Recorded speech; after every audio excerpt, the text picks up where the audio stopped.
nationalize voting. What does that look like in practice? What the president was referring to is the SAVE Act, which is a huge common sense piece of legislation that Republicans have supported, that President Trump is committed to signing into law during his term. And he spoke with the speaker directly about that yesterday, about the need to get that bill on the floor for a vote, because it provides very common sense measures for voting in our country, such as voter ID.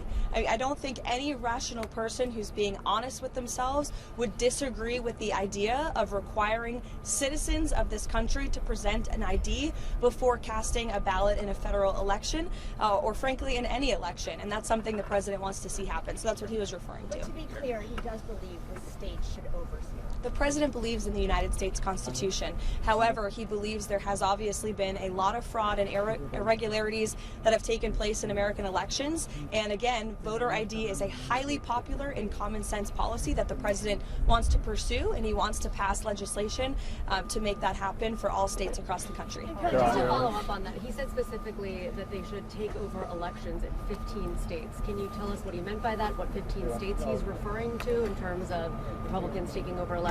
Again, what I was just telling you is that with the passage of the SAVE Act, voter ID will be implemented across all 50 states. The president was referring to specific states in which we have seen a high degree of fraud. If you look at states like California, or if you look at New York City, for example, non-citizens are allowed to vote in elections in places like California and New York City. That just creates a system, an electoral system, that is absolutely ripe with fraud. And you cannot deny the fact that, unfortunately, there are millions of people who have questions about that, as does the president. He wants to make it right, and the SAVE Act is a solution to doing it. Caroline. Daniel?